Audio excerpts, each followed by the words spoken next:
আগের দুটি ক্লাসে আমি সিস্টেমিক প্যাথোলজি কিভাবে পড়তে হবে সে ব্যাপারে একটু গাইডলাইন দিয়েছিলাম। যেমন সিস্টেমিক প্যাথোলজি পড়তে হলে আমাদেরকে কিছু সিস্টেম ফলো করতে হবে। যেমন প্রথমে ওই সিস্টেমের অর্গানগুলো সম্পর্কে একটু জানতে হবে, অ্যানাটমি এবং হিস্টোলজি সম্পর্কে একটু জানতে হবে, তারপরে ডিজিজের লিস্ট জানতে হবে এবং ডিজিজের লিস্ট অনুযায়ী ডিজিজগুলোকে আমাকে স্টাডি করতে আমাদেরকে 4টা স্টেপ ফলো করতে হবে। যেমন ইটিওলজি, প্যাথোজেনেসিস, মরফোলজি এবং ক্লিনিক্যাল ফিচার। তো যারা 4th ইয়ার এমবিবিএস স্টুডেন্টস যারা আজকে অ্যাটেন্ড করছো তাদের জন্য বলছি, তোমরা প্যাথোলজি পড়ার সময় একটা স্ট্যান্ডার্ড বই ফলো করবে। উদাহরণস্বরূপ বলা যায় যে রবিন্স প্যাথোলজি, যেটা সারা বিশ্বে স্বীকৃত একটা বই। আমি আমার ক্লাসে এই বই থেকেই ইনফরমেশনগুলো সাধারণত দিয়ে থাকি এবং স্ট্যান্ডার্ড ওয়েবসাইট থেকে ডায়াগ্রামগুলো নেওয়া হয়েছে। তারপরেও যদি কোনো ভুল ইনফরমেশন ভুল করে দেওয়া হয়ে থাকে, ভিউয়ার্স আমি সবাইকে রিকোয়েস্ট করব যে কমেন্ট বক্সে লিখে দেবেন, পরের ক্লাসে আমি সেটা কারেকশন করে দেব ইনশাল্লাহ। তো আজকের ক্লাস শুরু করা যাক। আমরা স্টোমাক প্যাথোলজি পড়ার আগে আমরা স্টোমাকের অ্যানাটমি সম্পর্কে অল্প করে জানব। স্টোমাকের একটা জে শেপেড অর্গান, এটা একটা ইন্ট্রা অ্যাবডোমিনাল অর্গান। এর দুটো ওপেনিং আছে, ইসোফেজিয়াল ওপেনিং এবং পাইলোরিক ওপেনিং। এবং একে আমরা অ্যানাটমিক্যালি 4টা পার্টে ভাগ করতে পারি: কার্ডিয়াক পার্ট, ফান্ডাস, বডি এবং পাইলোরিক পার্ট। আচ্ছা, স্টোমাকের ইন্টেরিয়র যদি আমরা দেখি, এটা একটা মাসকুলার অর্গান। এর ইন্টেরিয়রে লঙ্গিটিউডিনাল ফোল্ড থাকে, যেটা আমরা গত ক্লাসে ইসোফ্যাগাসে দেখেছি কোনো ফোল্ড থাকে না। এই লঙ্গিটিউডিনাল ফোল্ডগুলোকে বলা হয় রুগি। এর কাজ কি? এর কাজ হচ্ছে যে আমরা জানি স্টোমাকের কাজ হচ্ছে টেম্পোরারি রিজার্ভার অফ ফুড হিসেবে কাজ করা।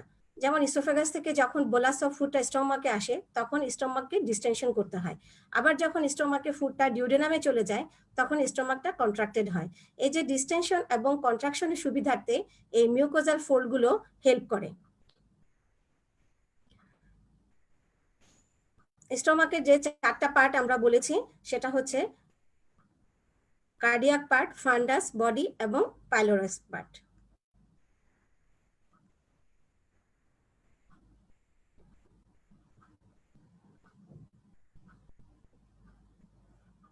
আচ্ছা, এখন আসো স্টোমাকের হিস্টোলজি।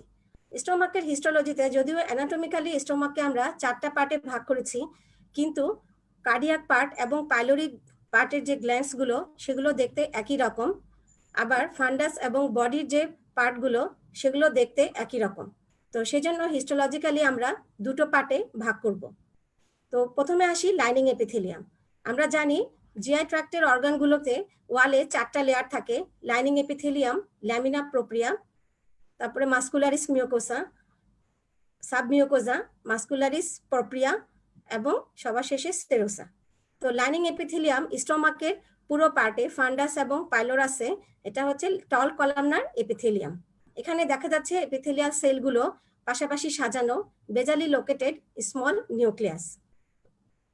আর উপরে হচ্ছে ক্লিয়ার সাইটোপ্লাজম, যেখানে কিনা মিউসিন সিক্রেশন হয়, যার কাজ হচ্ছে এই সেলগুলোর কাজ হচ্ছে মিউসিন সিক্রেট করা। লাইনিং এপিথেলিয়ামের নিচেই হচ্ছে ল্যামিনা প্রোপ্রিয়া, যেখানে গ্ল্যান্ডস গুলো অবস্থান করে। এখানে ফান্ডাস এবং পাইলোরাসের পার্থক্যটাই হচ্ছে এই গ্ল্যান্ডের স্ট্রাকচারে। এখানে ফান্ডাসের যে গ্ল্যান্ডস গুলো দেখতে পাচ্ছ তোমরা, এটা হচ্ছে স্ট্রেইট গ্ল্যান্ডস, এবং এই গ্ল্যান্ডসের সেলের কম্পোজিশন এবং পাইলোরিক গ্ল্যান্ডসের সেল কম্পোজিশন একটু আলাদা। ফান্ডিক গ্ল্যান্ডে সাধারণত 3 ধরনের সেল থাকে। আমরা জানি স্টোমাকের যে মেইন কাজ হচ্ছে ডাইজেশন করা, এবং সেটাতে হেল্প করে কে? হাইড্রোক্লোরিক অ্যাসিড এবং পেপসিনোজেন। এখানে দেখো ফান্ডিক গ্ল্যান্ডগুলোতে যে 3 ধরনের সেল থাকে সেটা হচ্ছে প্যারাইটাল সেল, যেখান থেকে আমরা জানি যে হাইড্রোক্লোরিক অ্যাসিড সিক্রেশন হয়। তারপরে হচ্ছে চিপ সেল, যারা তোমার পেপসিনোজেন সিক্রেট করে, এবং মিউকাস নেক সেল।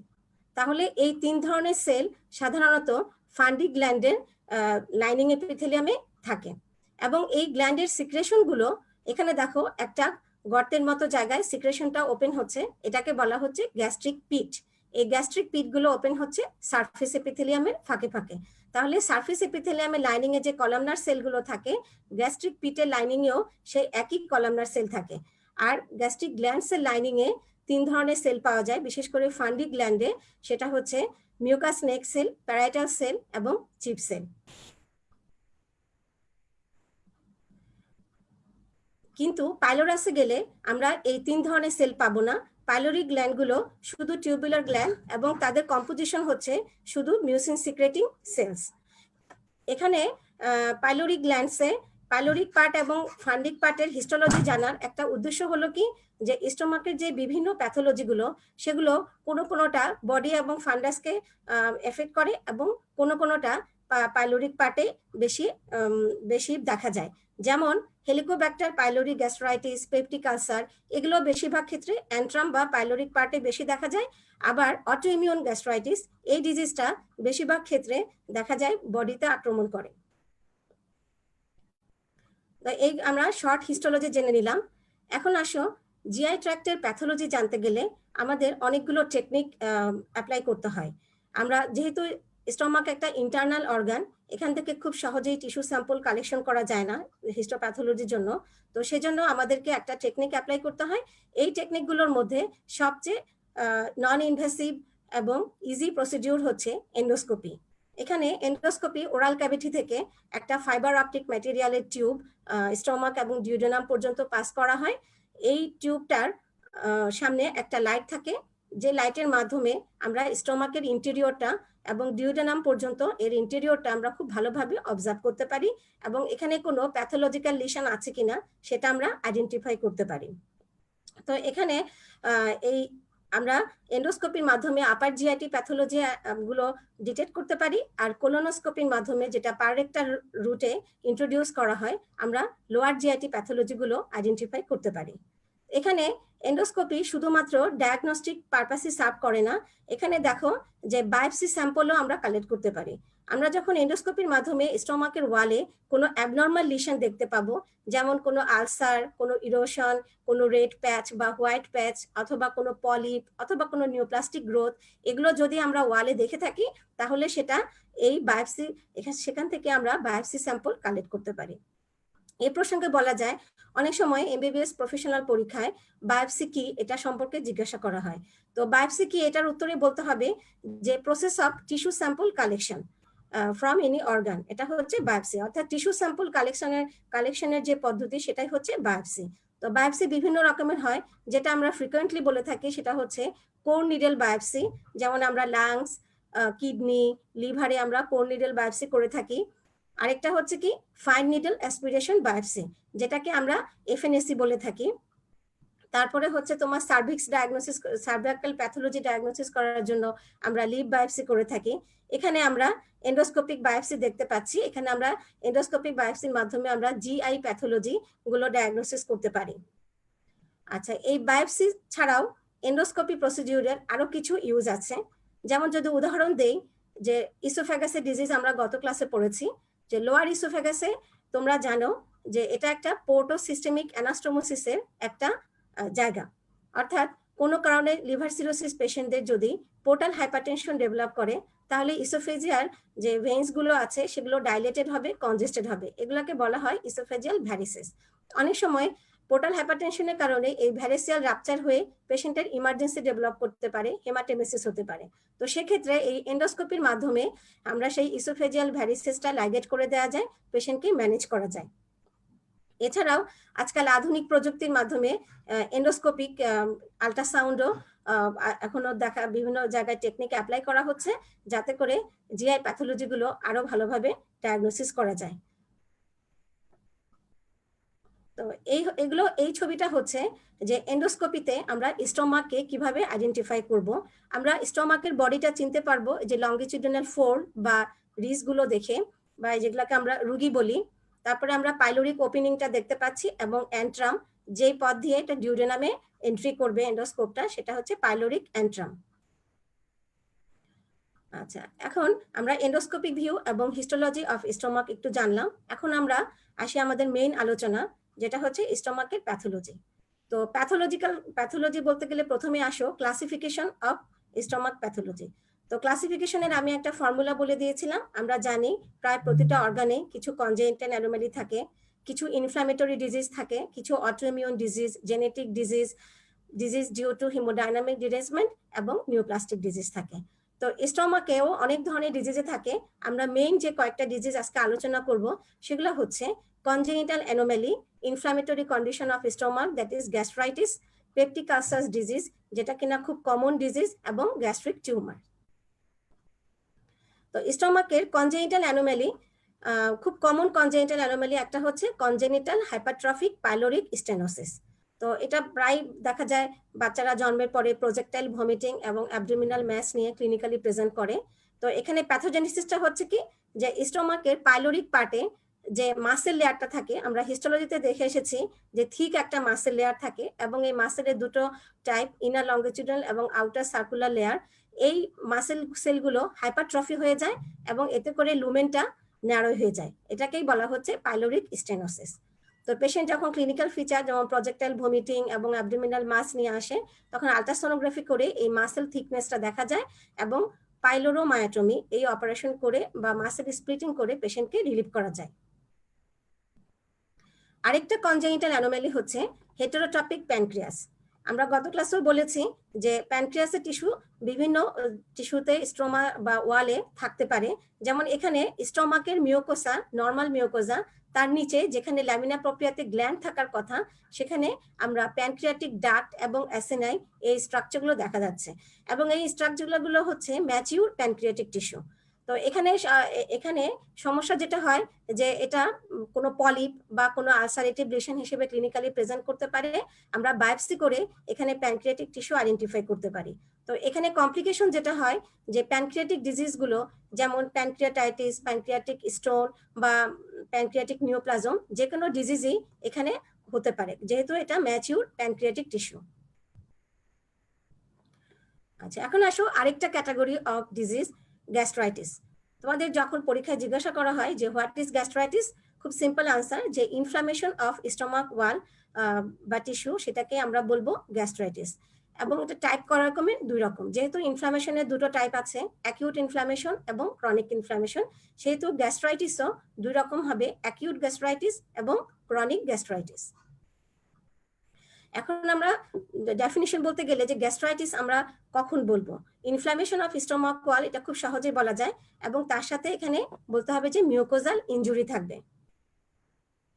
আচ্ছা, এখন আসো একটা গ্যাস্ট্রাইটিস পেশেন্ট, সেটা অ্যাকিউট হোক অথবা ক্রনিক হোক, কি কি সিমটম নিয়ে ক্লিনিক্যালি প্রেজেন্ট করতে পারে। যেমন একটা পেশেন্ট, আমাদের দেশে গ্যাস্ট্রাইটিস, পেপটিক আলসার ডিজিজের অনেক অনেক পেশেন্ট। তো এই পেশেন্টগুলো সাধারণত কি কি সিমটম নিয়ে আসে, যেমন ভমিটিং কমপ্লেন করতে পারে, স্টমাক বার্ন, অনেক সময় এটাকে হার্ট বার্ন বলা হয়, পেটে জ্বালা পোড়া করে, তারপরে স্টমাক আপসেট, যেমন খাওয়ার পরে অস্বস্তি বা খালি পেটে অস্বস্তি থাকে। পেশেন্টের অনেকদিন যাবত যদি জিআই প্রবলেম থাকে তাহলে লস অফ অ্যাপেটাইট হতে পারে। ব্লাড ভমিটিং যেটাকে আমরা বলি হেমাটেমেসিস, এবং ব্ল্যাক স্টুল যেটাকে আমরা বলি মেলেনা। তো এই ধরনের সিমটম নিয়ে আমাদের কাছে পেশেন্টগুলো প্রেজেন্ট করতে পারে। তো এখন আসো যে এই সিমটমগুলো কি কারণে হয়, অর্থাৎ অ্যাকিউট গ্যাস্ট্রাইটিস অথবা ক্রনিক গ্যাস্ট্রাইটিস যে কোনো কারণেই হতে পারে।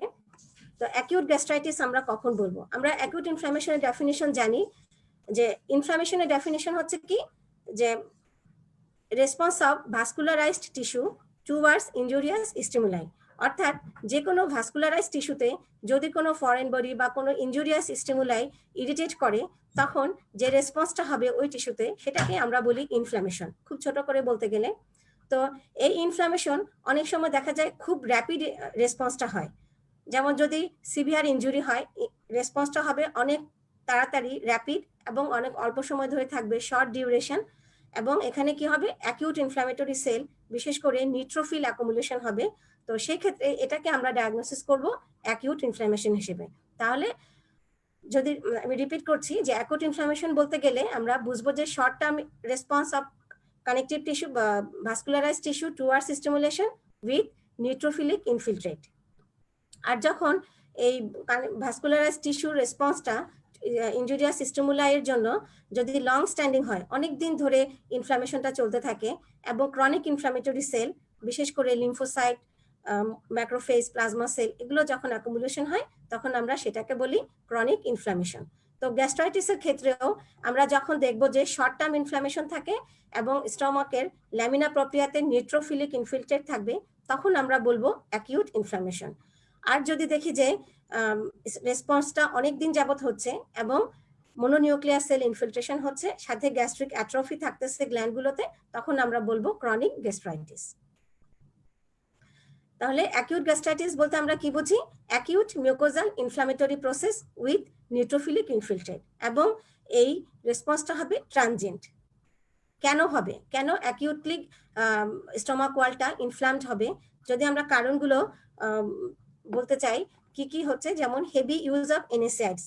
আমাদের অনেক বয়স্ক রোগী থাকে যারা সবসময় জয়েন্ট পেইন, মাসেল পেইন অথবা বডি এক, বিভিন্ন কারণে তারা এনএসআইডি ব্যবহার করেন। অনেক সময় তারা এটা ওভারডোজ হয়ে যেতে পারে, বিশেষ করে অ্যাসপিরিন জাতীয় ওষুধগুলো যদি কেউ বেশি ডোজে খেয়ে ফেলে তাহলে সেক্ষেত্রে অ্যাকিউট গ্যাস্ট্রাইটিস হতে পারে।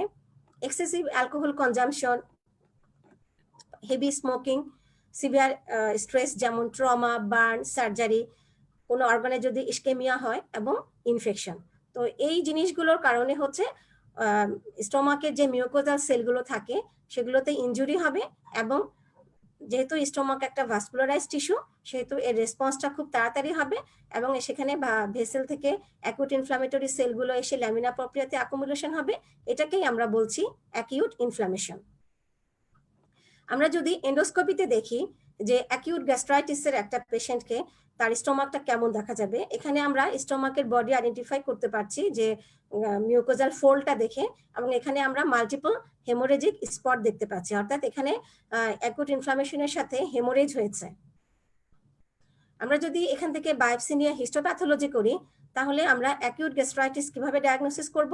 এখানে যেহেতু ল্যামিনা প্রক্রিয়াতে গ্ল্যান্ড থাকে তাহলে আমরা বুঝতে পারছি এই এরিয়াটা ল্যামিনা প্রক্রিয়া, এবং এখানে অ্যাকিউট ইনফ্লামেটরি সেল, বিশেষ করে নিউট্রোফিল অ্যাকুমুলেশন হয়েছে। এখানে নিউট্রোফিলগুলা নিশ্চয়ই তোমরা আইডেন্টিফাই করতে পারছো, মাল্টিপল লোব সেলগুলোতে থাকে, এবং এখানে ল্যামিনা প্রক্রিয়াতে ইডিমা, তাহলে ইডিমা, কনজেশন এবং অ্যাকিউট ইনফ্লামেটরি সেল অ্যাকুমুলেশন, এগুলো তোমরা জানো যে অ্যাকিউট ইনফ্লামেটরি ইভেন্টস। সো এটা দেখে আমরা অ্যাকিউট গ্যাস্ট্রাইটিস ডায়াগনোসিস করতে পারবো।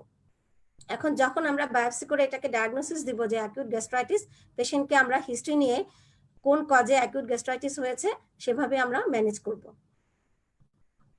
আচ্ছা, এরকম অ্যাকিউট গ্যাস্ট্রাইটিস হলে কি কি কমপ্লিকেশন হতে পারে?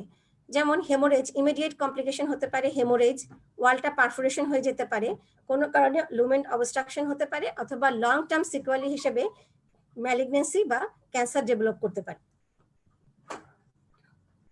এখন আসো স্টোমাকের ডিজিজের ভিতরে অ্যাকিউটের চাইতে ক্রনিক গ্যাস্ট্রাইটিসটা বেশি ইম্পর্টেন্ট, কারণ আমাদের দেশে ক্রনিক গ্যাস্ট্রাইটিসের পেশেন্টই অনেক বেশি। তো ক্রনিক গ্যাস্ট্রাইটিস আমরা কখন বলবো? যখন স্টোমাকের মিউকোজাতে ক্রনিক ইনফ্ল্যামেটরি চেঞ্জ থাকবে এবং তার সাথে ল্যামিনা প্রক্রিয়া যে গ্ল্যান্ডসগুলো থাকে সেগুলো অ্যাট্রফি হবে, এবং তার সিকুয়ালি হিসেবে ইন্টেস্টাইনাল মেটাপ্লাসিয়া হবে। তাহলে তিনটা চেঞ্জ আমরা দেখতে পাই: ক্রনিক ইনফ্ল্যামেটরি সেল অ্যাকুমুলেশন, গ্ল্যান্ডের অ্যাট্রফি এবং ইন্টেস্টাইনাল মেটাপ্লাসিয়া। যখন আমরা এই তিনটা জিনিসকে একসাথে করব স্টোমাকের হিস্টোলজিতে, তখন আমরা এটাকে বলবো ক্রনিক গ্যাস্ট্রাইটিস। তো ক্রনিক এখানেও আমি সেই ক্রনিক ইনফ্লামেশনের কথাই বলবো। আমরা জানি ক্রনিক ইনফ্লামেশনের যে ইভেন্টস গুলো, ক্রনিক ইনফ্লামেটরি সেল অ্যাকুমুলেশন হয় এবং পরবর্তীতে রিজেনারেশন হয়, হিলিং হয়।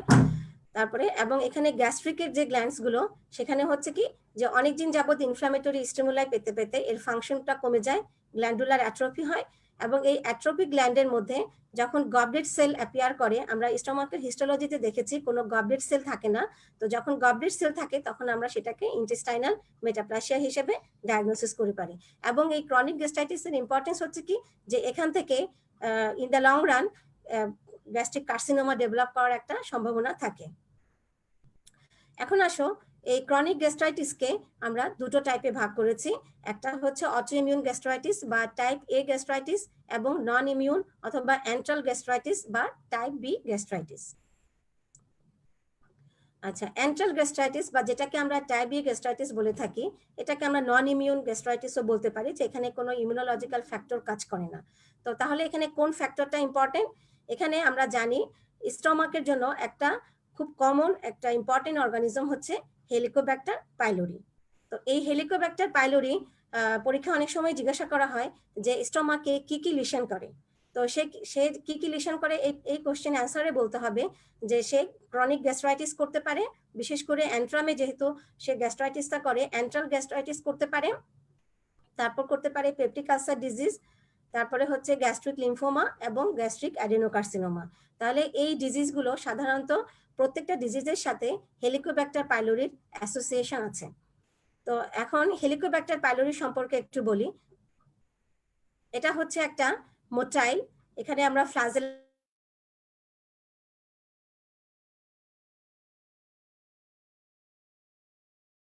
দেখতে পাচ্ছি, একটা ফ্লাজেলেটেড একটা ব্যাকটেরিয়া এবং এটা গ্রাম নেগেটিভ মাইক্রো অ্যারোফিলিক ব্যাকটেরিয়া। তো এর কিছু প্রপার্টিস থাকে, এই কয়েকটা প্রপার্টিসের মধ্যে একটা প্রপার্টিস হচ্ছে যে এই স্টোমাকের সেলগুলোর প্রতি এর একটা উইকনেস কাজ করে, এটাকে আমরা বলি সেল ট্রপিজম। এবং সে সবসময় স্টোমাকেই থাকে, সে কিন্তু কখনো ডিউডেনাম বা ইন্টেস্টাইনের অন্য কোনো অংশে যায় না। তো যেটাকে আমরা বলি সেল ট্রপিজম, অর্থাৎ সে এই এরিয়াতেই সে অবস্থান করে। এর আরো কিছু প্রপার্টিজ আছে, যেমন ফ্লাজেলার মাধ্যমে এ কি করে স্টোমাকের যে মিউকাস এনভায়রনমেন্ট এখানে সে সাঁতরিয়ে চলতে পারে, সুইমিং করে চলতে পারে। তো সেজন্য এর নামটাও হেলিকোব্যাক্টার, কারণ হেলিকপ্টার থেকে হেলিকোব্যাক্টার নামটা এসেছে। তো হেলিকোব্যাক্টার পাইলোরি সেজন্য নাম এসে, যেহেতু পাইলোরাসে থাকে এবং সে হেলিকপ্টারের মতো সে ফ্লাজেলার মাধ্যমে চলাফেরা করতে পারে, সেজন্য এটাকে হেলিকোব্যাক্টার পাইলোরি বলা হয়। এর আরো কিছু প্রপার্টিজ হচ্ছে কি, তার একটা প্রোটিন আছে অ্যাডিসিন, যার মাধ্যমে সে সারফেস মিউকাস সেলের সাথে সে অ্যাডহেশন হয়ে থাকতে পারে। তারপরে হচ্ছে যে সে টক্সিন রিলিজ করতে পারে, এবং তার আরেকটা ধর্ম হচ্ছে সে ইউরিয়েজ এনজাইম আছে তার মধ্যে। ইউরিয়েজ এনজাইমের কারণে সে কি করে যে স্টোমাকের যে অ্যাসিডিক এনভায়রনমেন্ট, আমরা জানি যে স্টোমাকের পিএইচ হচ্ছে প্রায় 1 বা 1.5, অর্থাৎ হাইলি অ্যাসিডিক একটা এনভায়রনমেন্ট হাইড্রোক্লোরিক অ্যাসিডের কারণে। তো এই অ্যাসিডিক এনভায়রনমেন্টকে সে কি করে যে ইউরিয়েজ এনজাইমের মাধ্যমে সে ভেঙে অ্যামোনিয়া তৈরি করে, তৈরি করার কারণে সে কি হয় মিডিয়াটা অ্যালকালাইন হয়ে যায়, যাতে করে সে সার্ভাইভ করতে পারে। তো এভাবে করে সে ফ্লাজেলার মাধ্যমে চলাফেরা করে, অ্যাডিসিনের মাধ্যমে সে স্টোমাকের মিউকোজাল সেলের সাথে সে আটকে থাকতে পারে, এবং তার ইউরিয়েজ এনজাইমের মাধ্যমে সে অ্যাসিডিক মিডিয়াতে সার্ভাইভ করতে পারে। তো এইভাবে করে সে কি করে মিউকোজাল সেলগুলোকে ইনজুরি করে। মিউকোজাল সেলগুলোকে যখন ইনজুরি করবে, আমরা জানি যে ইনজুরি হলেই সেখানে একটা ইনফ্ল্যামেটরি অ্যাক্টিভিটিস দেখা যাবে, অর্থাৎ এখানে যেহেতু অনেকদিন যাবত এই ইনজুরিটা হতে থাকে, সেখানে ক্রনিক ইনফ্ল্যামেটরি সেলের অ্যাকুমুলেশন হবে, যেটাকে আমরা বলতেছি ক্রনিক অ্যান্ট্রাল গ্যাস্ট্রাইটিস। যেহেতু অ্যান্ট্রামে হয় এবং এই ব্যাকটেরিয়াটা পাইলোরিক অ্যান্ট্রামের প্রতি তার একটা উইকনেস থাকে, সেজন্য এটাকে আমরা বলি ক্রনিক অ্যান্ট্রাল গ্যাস্ট্রাইটিস। আচ্ছা, এখন আসো যে অটো ইমিউন গ্যাস্ট্রাইটিস, অর্থাৎ আমরা এক ধরনের গ্যাস্ট্রাইটিস পড়েছি যেটা কিনা যে ক্রনিক গ্যাস্ট্রাইটিসটা হেলিকোব্যাক্টার পাইলোরির মাধ্যমে হয়, সেটা হচ্ছে ব্যাকটেরিয়াল গ্যাস্ট্রাইটিস অথবা আমরা অ্যান্ট্রাল গ্যাস্ট্রাইটিস বলতে পারি। আর আরেকটা গ্যাস্ট্রাইটিস, ক্রনিক গ্যাস্ট্রাইটিসের আরেকটা কারণ হচ্ছে অটো ইমিউন ডিজিজ। তো এখানে যেটা হয় যে আমরা স্টোমাকের ফান্ডি গ্ল্যান্ডগুলোতে আমরা দেখে এসেছি যে 3 ধরনের সেল থাকে, মিউকাস নেক সেল, তারপর হচ্ছে চিপ সেল যেটা কিনা পেপসিনোজেন সিক্রেট করে, এবং প্যারাইটাল সেল যারা অ্যাসিড হাইড্রোক্লোরিক অ্যাসিড সিক্রেট করে। এবং এদের কাজ হচ্ছে কি যে স্টোমাকের যে বোলাস অফ ফুডটা আসে, সেমি সলিড ফুডটা, সেটাকে ডাইজেস্ট করে লিকুইড ভিসকাসে পরিণত করা এবং ডিওডেনামে পাঠিয়ে দেওয়া, যাতে করে ফার্দার ডাইজেশন এবং অ্যাবজর্পশন হতে পারে। তো এই যে প্যারাইটাল সেলগুলো যার কাজ হচ্ছে হাইড্রোক্লোরিক অ্যাসিড সিক্রেট করে খাবারকে ডাইজেশন করা, তো সেই প্যারাইটাল সেলের এগেনস্টে বা প্যারাইটাল সেলের কোনো পার্ট যেমন হাইড্রোজেন পটাশিয়াম এটিপিএস এনজাইম, এর এগেনস্টে যদি কোনো অ্যান্টিবডি তৈরি হয়, আমরা জানি অটো ইমিউন ডিজিজগুলোর যে মেকানিজম, যে বডিতে কোনো ফরেন বডি যখন ঢুকে তখন সেটাকে আমরা বলি অ্যান্টিজেন। এই অ্যান্টিজেনকে কমব্যাট করার জন্য বডির ইমিউন সিস্টেম একটা ড্রাগস বা একটা মেডিসিন তৈরি করে, সেটাকে বলা হয় অ্যান্টিবডি। এই অ্যান্টিজেন অ্যান্টিবডি রিয়াকশন করে অ্যান্টিজেনটাকে ডিস্ট্রয় করা হয়, এবং সাথে সাথে কিছু টিস্যু ডিস্ট্রাকশন বা ইনফ্লামেশন হয়, যাতে করে কিছু ডিজিজ তৈরি হয়, যেমন রিমাটয়েড আর্থ্রাইটিস, এসএলই এটসেট্রা। তো অটো ইমিউন ডিজিজ কি, যে যখন ইমিউন সিস্টেম বডির নিজস্ব যে প্রোটিনটা সেটাকে সে আর সেলফ প্রোটিন বলে আইডেন্টিফাই করতে পারে না, সে সেটাকে ফরেন মনে করতে থাকে কোনো কারণে। এটা হতে পারে কি ইমিউন সিস্টেম যখন অ্যাবারেন্ট হয়ে যায়, অর্থাৎ অ্যাবনর্মালি ফাংশন বা হাইপার সেন্সিটিভ হয়ে যায়, তখন সে দেখা যায় যে বডির কোনো নর্মাল প্রোটিনকে বা নর্মাল পার্টসকে সে ফরেন প্রোটিন হিসেবে বা অ্যান্টিজেন হিসেবে আইডেন্টিফাই করে এবং তার এগেনস্টে অ্যান্টিবডি তৈরি করে। তো নিয়ম অনুযায়ী অ্যান্টিজেন অ্যান্টিবডি রিয়াকশন হয় এবং সেখানে ইনফ্লামেটরি সেল আসে, কেমিক্যাল মেডিয়েটর রিলিজ হয় এবং সেখানে কিছু ডিজিজ হয়, অর্থাৎ কিছু ক্রনিক ইনফ্লামেটরি ডিজিজ ডেভেলপ করে। তো অটো ইমিউন গ্যাস্ট্রাইটিস ঠিক সেই ধরনেরই একটা ডিজিজ। তো এখানে প্যারাইটাল সেলের যে এনজাইমটা থাকে হাইড্রোজেন পটাশিয়াম এটিপিএস এনজাইম জানি প্রোটিন ইন নেচার, সো এটা অ্যান্টিজেনিক ইন নেচার। এই অ্যান্টিজেনের এগেনস্টে বডি কোনো যদি অ্যান্টিবডি তৈরি করে তাহলে এই অ্যান্টিজেন অ্যান্টিবডি রিয়াকশন হবে, টিস্যু ডিস্ট্রাকশন হবে, ইনফ্লামেশন হবে এবং কিছু ডিজিজ হবে। এই ডিজিজটাকে আমরা বলছি অটোইমিউন গ্যাস্ট্রাইটিস। এখানে দেখা গেছে যে যতগুলো পেশেন্টের ক্রনিক গ্যাস্ট্রাইটিস থাকে তার বেশিরভাগই থাকে হেলিকোব্যাক্টার পাইলোরি ইনডিউস গ্যাস্ট্রাইটিস এবং লেস দেন 10% কেসের ক্ষেত্রে আমরা অটোইমিউন গ্যাস্ট্রাইটিস পেতে পারি। তো আমরা হিস্টোলজিক্যালি অটোইমিউন গ্যাস্ট্রাইটিসটা আমরা কিভাবে চিনব? যেমন এখানে সারফেস এপিথেলিয়াম আমরা দেখতে পাচ্ছি ইনট্যাক্ট, কিন্তু গ্ল্যান্ডগুলো অ্যাট্রোফি হয়ে গিয়েছে, অর্থাৎ গ্ল্যান্ডগুলো সাইজে ছোট। এখানে আমরা প্যাথোজেনেসিসটা হচ্ছে কি যে যেহেতু অ্যান্টিবডি টু প্যারাইটাল সেল তৈরি হয়েছে, তাহলে এখানে প্যারাইটাল সেলগুলো ডিস্ট্রয় হয়ে যাবে এবং যখন প্যারাইটাল সেলগুলো ডিস্ট্রয় হয় সাথে সাথে চিপ সেলগুলো ডিস্ট্রয় হয়ে যায়। তো সেল লসের কারণে গ্ল্যান্ডগুলো অ্যাট্রোফি হচ্ছে এবং এই অ্যাট্রোফিক গ্ল্যান্ডে ক্রনিক ইরিটেশনের কারণে এখানে গবলেট সেল অ্যাপিয়ার করেছে। এই গবলেট সেল অ্যাপিয়ার করাতে আমরা কি বুঝলাম যে এখানে ইন্টেস্টাইনাল মেটাপ্লাসিয়া হয়েছে, অর্থাৎ যে গবলেট সেলটা সাধারণত স্টোমাকে থাকে না, ইন্টেস্টাইনে থাকে, সেটা যখন স্টোমাকের গ্ল্যান্ডে অ্যাপিয়ার করে তখন আমরা এটাকে ডায়াগনোসিস করি ইন্টেস্টাইনাল মেটাপ্লাসিয়া হিসেবে। তাহলে ক্রনিক গ্যাস্ট্রাইটিস আমরা কিভাবে আইডেন্টিফাই করব?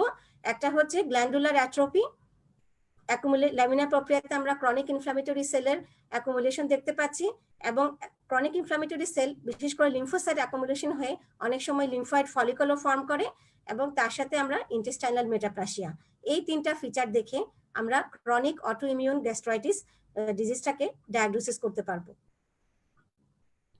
আচ্ছা, এখন এটা হচ্ছে হিস্টোলজিক্যাল ডায়াগনোসিস, যে আমরা এই ফিচারগুলো দেখে ক্রনিক গ্যাস্ট্রাইটিস ডায়াগনোসিস করি, কিন্তু এটাকে কনফার্ম করার জন্য ইমিউনোফ্লোরেসেন্স একটা টেকনিক। এখানে আমি একটু অল্প করে বলি। ইমিউনোফ্লোরেসেন্স হচ্ছে এমন একটা টেকনিক, এই যে আমরা অ্যান্টিজেন অ্যান্টিবডি রিয়াকশন হচ্ছে বা অ্যান্টিজেন অ্যান্টিবডি বাইন্ড করতেছে টিস্যুতে, এইটাকে আইডেন্টিফাই করার জন্য একটা স্পেশাল টেকনিক হচ্ছে ইমিউনোফ্লোরেসেন্স। এটা একটা স্পেশাল মাইক্রোস্কোপে আমরা এই ইমিউনোফ্লোরেসেন্স করে টিস্যু সেকশনে আমরা অ্যান্টিজেন অ্যান্টিবডি যে বাইন্ড হয়েছে বা অ্যান্টিবডি তৈরি হয়েছে সেটাকে আমরা আইডেন্টিফাই করতে পারি। তো এখানে আমরা দেখতে পাচ্ছি এই যে green light, bright green light emit করছে, তার মানে এখানে অ্যান্টিজেন এবং অ্যান্টিবডি বাইন্ডিং হয়েছে, অর্থাৎ এখানে অ্যান্টিবডি প্রেজেন্সটা আমরা কনফার্ম করতে পারছি এবং এটা একটা confirmatory test for autoimmune gastritis. আচ্ছা, আশা করি তোমরা গ্যাস্ট্রাইটিস সম্পর্কে একটা ধারণা পেয়েছো। তো এখন আমরা নেক্সট কমন একটা ডিজিজ আলোচনা করব, সেটা হচ্ছে পেপটিক আলসার ডিজিজ। এবং আমাদের মতো একটা ডেভেলপিং কান্ট্রিগুলোতে পেপটিক আলসার ডিজিজ একটা খুব ফ্রিকোয়েন্টলি ক্লিনিক্যালি ফেস করা হয় এরকম একটা ডিজিজ। অনেক পেশেন্ট থাকে যারা পেপটিক আলসার সিমটম নিয়ে আউটডোর বা ইনডোরে আসে। তো আমরা পেপটিক আলসার বা প্রথমে আসি যে আমরা আলসারকে কিভাবে ডিফাইন করব। তো আলসার হচ্ছে কি খুব শর্ট করে বলতে গেলে যে disruption of mucosal integrity of stomach, অথবা এখানে ডিউডেনামও হতে পারে, leading to local defect or excavation due to active inflammation. তো আমরা খুব সহজে বলতে গেলে আলসার হচ্ছে একটা লস অফ মিউকোজাল ইন্টিগ্রিটি বা মিউকোসাতে একটা ডিফেক্ট। অনেক সময় আমাদের যদি কেটে যায়, স্কিন কেটে যায়, সেখানেও তো একটা ডিফেক্ট হয়, কিন্তু সেটাকে আমরা আলসার বলবো না, কারণ সেখানে কোনো ইনফ্লামেশন থাকে না।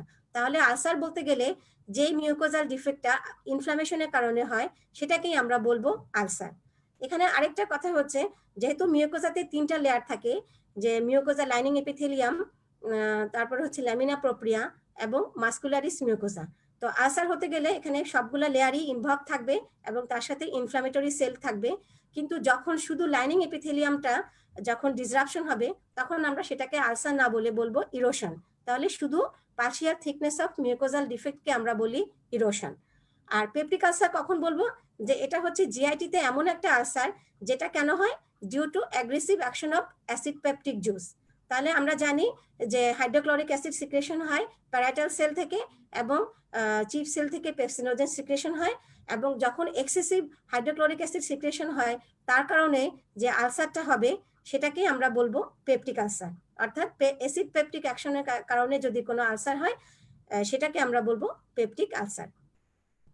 এখানে আমরা স্টোমাকে নর্মাল হেলদি মিউকোসা দেখতে পাচ্ছি, lining epithelium, tall columnar epithelium, lamina প্রোপ্রিয়াটা হেলদি নর্মাল। এখানে যখন ইনফ্লামেশন হচ্ছে অর্থাৎ গ্যাস্ট্রাইটিস হচ্ছে, এখানে ইনফ্লামেশন হবে। তারপর হচ্ছে ইরোশন, অর্থাৎ শুধু সারফেস লাইনিংটা ইনজিউর্ড হবে বা ডিফেক্ট হবে।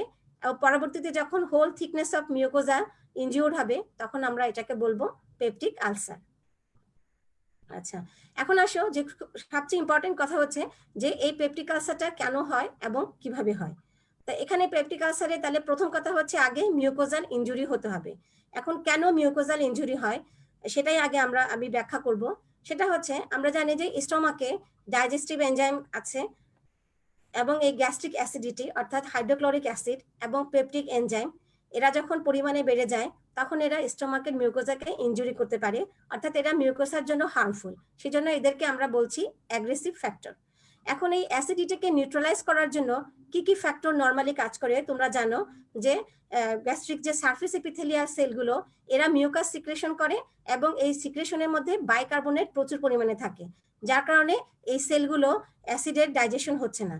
তারপরে মিউকোজাল যে ব্লাড ফ্লো থাকে, এখানে অ্যাসিডের পিএইচ যদি 1 বা 1.5 হয়, ব্লাডের পিএইচ আমরা জানি 7 এর উপরে 7.2, তো তাহলে এই ব্লাড ফ্লোর কারণেও দেখা গেছে যে মিউকোজাল সেলগুলো প্রোটেকশন থাকে। তাহলে এভাবে করে বিভিন্ন ফ্যাক্টরগুলো তোমার অ্যাসিডিক অ্যাকশন থেকে মিউকোজাল সেলগুলোকে প্রোটেক্টেড করে। এখন কখন এই মিউকোজাল ইনজুরি হবে? যখন এই অ্যাগ্রেসিভ ফ্যাক্টরগুলো পরিমাণে বেড়ে যাবে, অর্থাৎ অথবা অন্য কোনো অ্যাগ্রেসিভ ফ্যাক্টর অ্যাড হবে। সেখানে কি কি অ্যাগ্রেসিভ ফ্যাক্টর আমরা দেখি। অ্যাগ্রেসিভ ফ্যাক্টরগুলো হচ্ছে কি যে এইচ পাইলোরি ইনফেকশন। হ্যাঁ, লুমিনে যখন হেলিকোব্যাক্টার পাইলোরি ইনফেকশন হবে তখন আমি একটু আগেই বলে এসেছি সে মিউকোজাল ইনজুরি করবে, ক্রনিক ইনফ্লামেশন করবে। তারপরে কেউ যদি হেভি ডোজে এনএসএআইডি ড্রাগস খেয়ে ফেলে অথবা অ্যাসপিরিন বেশি খেয়ে ফেলে, heavy cigarette smoking, heavy alcohol consumption অথবা গ্যাস্ট্রিক হাইপার অ্যাক্টিভিটি, তো অথবা ডিউডেনাল যে কন্টেন্টটা যদি স্টোমাকের রিফ্লাক্স হয়, তো সেসব ক্ষেত্রে কি হবে এই ড্যামেজিং ফ্যাক্টরগুলো তোমার অ্যাগ্রেসিভ হয়ে যাবে, এগুলা পরিমাণে বেড়ে যাবে। এবং যেটা আমাদের প্রোটেক্টিভ ফ্যাক্টরগুলো ছিল বাইকার্বনেট আয়ন, তারপরে এবং ব্লাডের পিএইচ, তো এই জিনিসগুলো থেকে যখন অ্যাগ্রেসিভ ফ্যাক্টরগুলো বেড়ে যাবে তখন প্রথমে হবে কি মিউকোজাল ইনজুরি হবে। তারপরে মিউকোজাল ইনজুরির পরে কি হবে মিউকোজাল ইরোশন, অর্থাৎ সারফেস এপিথেলিয়াল সেলে ডিফেক্ট থাকবে। পরবর্তীতে এটা ধীরে ধীরে এই যখন এই ইরোশন বা ডিফেক্টটা একেবারে মাস্কুলারিস মিউকোজা লেয়ার পর্যন্ত চলে যাবে তখন আমরা এটাকে বলবো পেপটিক আলসার।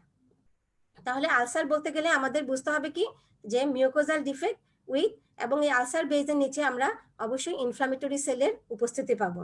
প্যাথোজেনেসিস বলতে গেলে তাহলে শর্ট করে বলতে হবে কি যখন স্টোমাকে যে প্রোটেক্টিভ ফ্যাক্টরগুলোর ফাংশন কমে যাবে এবং অ্যাগ্রেসিভ ফ্যাক্টরগুলোর ফাংশন যখন বেড়ে যাবে তখনই সেখানে মিউকোজাল ইনজুরি হবে, এবং সেখান থেকে যখন ফুল থিকনেস মিউকোজাল ইনজুরি হবে এবং ইনফ্লামেশন হবে তখনই সেখানে পেপটিক আলসার ডেভেলপ করবে।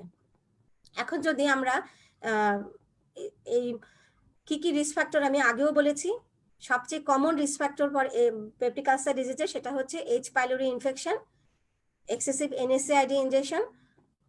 এনএসএআইডি যেটা প্রোস্টাগ্ল্যান্ডিনকে একটা প্রোটেক্টিভ ফ্যাক্টর সেটাকে প্রিভেন্ট করে এনএসএআইডি মিউকোজাল ইনজুরি করতে পারে, এক্সেসিভ স্মোকিং, তারপরে অ্যালকোহল, সাইকোলজিক্যাল স্ট্রেস। তাহলে এই ফ্যাক্টরগুলো হচ্ছে কি পেপটিক আলসার ডিজিজের, অর্থাৎ অ্যাগ্রেসিভ ফ্যাক্টরগুলোকে সে ফাংশনটাকে বাড়িয়ে দিবে এবং প্রোটেক্টিভ ফ্যাক্টর যেগুলো আছে তাদের ফাংশনকে কমিয়ে দিবে। তো এভাবেই করে পেপটিক আলসার ডেভেলপ করে। তো এখানে আমি হেলিকোব্যাক্টার পাইলোরি যেই বিজ্ঞানী ব্যারি মার্শাল, উনি একজন অস্ট্রেলিয়ান সায়েন্টিস্ট। তো এনার একটা গল্প আছে যে ইনি যখন আবিষ্কার করলেন যে হেলিকোব্যাক্টার পাইলোরি ক্রনিক গ্যাস্ট্রাইটিস এবং পেপটিক আলসার ডিজিজ, এমনকি গ্যাস্ট্রিক লিম্ফোমা এবং অ্যাডেনোকার্সিনোমার একটা কজ, তখন অনেকে সেটা বিলিভ করেননি। তো বিলিভ করেননি তখন ধারণা করা হতো যে স্ট্রেস অথবা হাইপার অ্যাসিডিটির কারণেই পেপটিক আলসার ডেভেলপ করে। তো উনি তখন এটা প্রমাণ করার জন্য উনি এই Helicobacter pylori containing gastric juice উনি খেয়ে নিয়েছেন। খাওয়ার পরে ওনার নিজে যখন গ্যাস্ট্রাইটিস এবং পেপটিক আলসার ডেভেলপ করেছে তারপরে উনি প্রমাণ করতে পেরেছেন যে হেলিকোব্যাক্টার পাইলোরি এটার কজ ছিল, এবং পরবর্তীতে উনি নোবেল প্রাইজ পেয়েছেন। আচ্ছা, এখন আসো এই যে অ্যাসিড পেপটিক ডাইজেশনের কারণে পেপটিক আলসার ডেভেলপ করে, তো এটা সাধারণত আমাদের জিআই ট্র্যাক্টের কোন কোন এরিয়াতে বেশি দেখা যায়? সবচেয়ে বেশি দেখা যায় ডিউডেনামের ফার্স্ট পার্টে। আমরা জানি যে 80% ক্ষেত্রেই পেপটিক আলসারটা দেখা যায় ডিউডেনামে, তারপর হচ্ছে স্টোমাকের এবং সেটা লেজার কার্ভেচারে। এই দুটো জায়গা হচ্ছে সবচেয়ে কমনলি এফেক্টেড হয় পেপটিক আলসার ডিজিজে। এখানে দেখা যাচ্ছে যে স্টোমাকের লেজার কার্ভেচারের কাছাকাছি এবং ডিউডেনামের ফার্স্ট পার্টে এই পেপটিক আলসারটা বেশি দেখা যায়। এখন আমরা যদি এন্ডোস্কোপিতে এরকম কোনো আলসারেটিভ লিশন আইডেন্টিফাই করতে পারি এবং সেখান থেকে আমরা বায়োপসি নেই, তাহলে এন্ডোস্কোপিতে দেখো এখানে এই যে একটা আলসারগুলো, পেপটিক আলসারগুলো একটা রাউন্ড টু ওভাল একটা আলসার এবং ডিপ্রেসড একটা এরিয়া রাউন্ড টু ওভাল, এবং এর দুই পাশে ওভারহ্যাঙ্গিং মিউকোজাল ফোল্ড গুলো দেখো ওভারহ্যাঙ্গিং থাকবে। এবং সাধারণত এই আলসারগুলো 0.3 থেকে 0.6 সেন্টিমিটার হতে পারে, ডিপ আলসার হতে পারে। এবং আলসার বেসটা থাকে কি এক্সুডেট থাকে, কারণ এখানে অ্যাসিড পেপটিক ডাইজেশনের কারণে এক্সুডেট পাওয়া যাবে আলসার বেজে। আমরা যদি এই আলসার থেকে হিস্টোলজি করি তাহলে আমরা কয়েকটা লেয়ারে আলসারটাকে বুঝতে হবে। এখানে দূর থেকেই দেখা যাচ্ছে মিউকোজাল ডিফেক্ট। হ্যাঁ, তাহলে আমরা আলসারের ডেফিনিশন অনুযায়ী আমরা একটা মিউকোজাল ডিফেক্ট পাচ্ছি এবং তার সাথে আমরা পাবো এর নিচে আন্ডারলাইং ইনফ্ল্যামেটরি সেলের উপস্থিতি। তাহলে প্রথমে হচ্ছে ওভারহ্যাঙ্গিং গ্যাস্ট্রিক মিউকোজাল মার্জিন। এখানে দেখো নর্মাল দুই পাশের ওভারহ্যাঙ্গিং মিউকোজাল ফোল্ড গুলো দেখা যাচ্ছে, এবং তারপরে হচ্ছে নেক্রোটিক ফিব্রিনয়েড ডেব্রিস। এখানে অ্যাসিডে বা পেপসিনের ডাইজেশন হয়ে এখানে নেক্রোটিক ফিব্রিনয়েড ডেব্রিস তৈরি হয়েছে, এবং ঠিক তার নিচেই ক্রনিক ইনফ্ল্যামেটরি সেল অ্যাকুমুলেশন হয়েছে। এবং ক্রনিক ইনফ্ল্যামেশনের আরেকটা ইভেন্টস হচ্ছে গ্রানুলেশন টিস্যু ফর্মেশন এবং ফাইব্রোসিস। তাহলে আমরা প্রত্যেকটা লেয়ার এখানে আমরা আইডেন্টিফাই করতে পারছি, অর্থাৎ overhanging mucosal fold, necrotic fibrinoid debris, inflammatory infiltrate, granulation tissue এবং সবার শেষে ফাইব্রোসিস। এখানেও আমরা সেই ফিব্রিনয়েড ডেব্রিস, তারপরে ইনফ্ল্যামেটরি, এখানে ইনফ্ল্যামেটরি সেলগুলো আমরা বুঝতে পারছি। গ্রানুলেশন টিস্যু মানে হচ্ছে কি dilated vessel with chronic inflammatory cells accumulation, এবং সবার নিচে হচ্ছে ফাইব্রাসিস ক্যারিং। তাহলে হিস্টোলজিক্যালি আমরা এভাবেই পেপটিক আলসারকে ডায়াগনোসিস করতে পারি। এখন আসো, এই পেপটিক আলসারের পেশেন্ট আমাদের দেশে অনেক কমনলি আসে আমাদের আউটডোরে। তো তারা কি কি সিমটম নিয়ে আসে?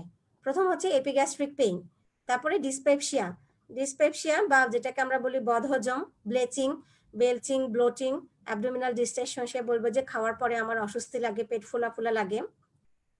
হার্টবার্ন বলতে পারে, চেস্ট ডিসকমফোর্ট হতে পারে, এবং হেমাটেমেসিস অর্থাৎ ভমিটিং এর সাথে ব্লাড আসতে পারে, অথবা সে ব্ল্যাক স্টুল বা মেলেনা অনেকদিন যাবত যদি থাকে এরকম পেপটিক আলসার, সেখান থেকে হেমোরেজ হতে পারে এবং সেখান থেকে হেমাটেমেসিস বা মেলেনা হতে পারে। তো এই যে পেপটিক আলসার, যেটা আমরা ডিউডেনামের ফার্স্ট পার্টে এবং স্টোমাকে লেজার কার্ভেচারে বেশি দেখি, তো এরকম যদি থাকে, যদি আনট্রিটেড থাকে, তাহলে কি কি কমপ্লিকেশন হতে পারে? তো আলসার থেকে এর নিচে যেহেতু আন্ডারলাইং ব্লাড ভেসেল আছে, সেখান থেকে হেমোরেজ হতে পারে এবং পুরো ওয়ালটা পারফোরেশন হয়ে যেতে পারে, এবং অনেক সময় ন্যারোইং বা যেটা ডিউডেনামে থাকে সেটা সাধারণত ন্যারোইং হয়ে অবস্ট্রাকশন হয়ে গ্যাস্ট্রিক আউটলেট অবস্ট্রাকশন হতে পারে। তো আমি আশা করছি তোমরা পেপটিক আলসার ডিজিজ সম্পর্কে একটু আইডিয়া পেয়েছো। এখন আসো যে স্টোমাকের আমি টিউমার গুলো সম্পর্কে একটু আলোচনা করব।